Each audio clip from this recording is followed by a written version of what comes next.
కామారెడ్డి జిల్లాలో పేలుడు పదార్థాల లభ్యం కలకలం రేపింది. జిల్లా కేంద్రంలోని కేపీఆర్ కాలనీలో గల ఓ పాఠశాల సమీపంలో జనవాసాల మధ్య బండరాలను పేల్చేందుకు అమర్చిన 25 జిలెటిన్ స్టిక్స్ పేలుడు పదార్థాలను పోలీసులు కనుగొన్నారు.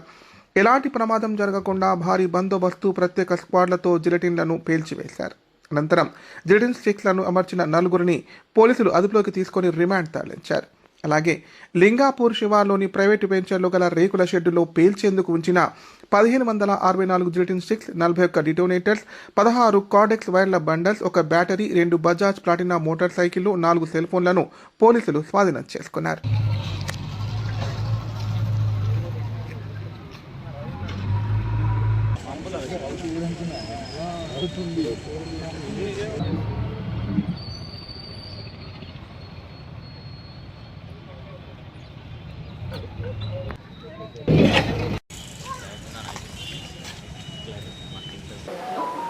కొంతమంది ఒక ఓపెన్ ప్లాట్లో బ్లాస్టింగ్ చేస్తున్నారని చెప్పేసి సో వెంటనే ఎస్పీ సార్ ఆర్డర్స్ ప్రకారం ఒక టీం ఫామ్ చేసి అక్కడికి పంపడం జరిగింది.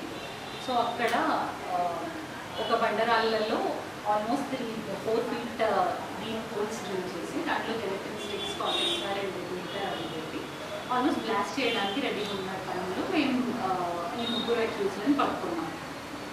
బొంత సంపత్, బొంత లక్ష్మీనారాయణ అండ్ బొంత రాజు, వీళ్ళు ముగ్గురు బ్లాస్ట్ చేస్తుంది. ఆ టైంలో మేము పట్టుకున్నాం. అండ్ వీళ్ళని ఫర్దర్గా ఇంట్రాగేట్ చేస్తే తెలియదు ఏంటంటే ఆ ఓపెన్ ప్లాట్ చింతల శ్రీధర్ అని అతనిది.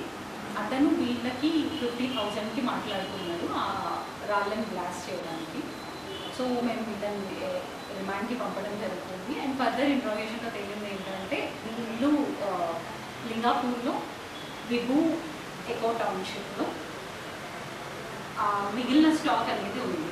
అలాగా 1564 gelatin sticks and 41 detonators and 4800 metre cortex wire ఆ స్టాక్ మాకు అక్కడ దొరికింది.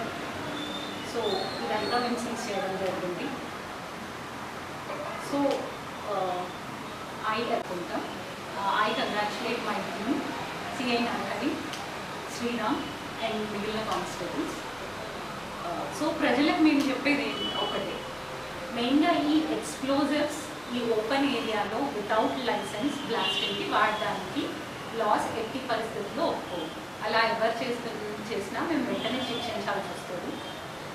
మెయిన్గా ప్రజల సేఫ్టీ అండ్ ఆస్తి నష్టం జరగకుండా ఉండడం కోసం ప్రజల సేఫ్టీ అనేది మాకు మోస్ట్ ఇంపార్టెంట్.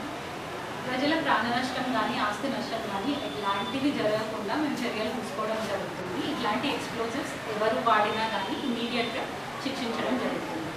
ఇట్లాంటి ఎక్స్ప్లోజివ్స్ ఎవరు వాడినా అండ్ వాటిని ట్రాన్స్పోర్ట్ చేసినా స్టాక్ పెట్టుకున్నా దే విల్ బి పనిష్డ్.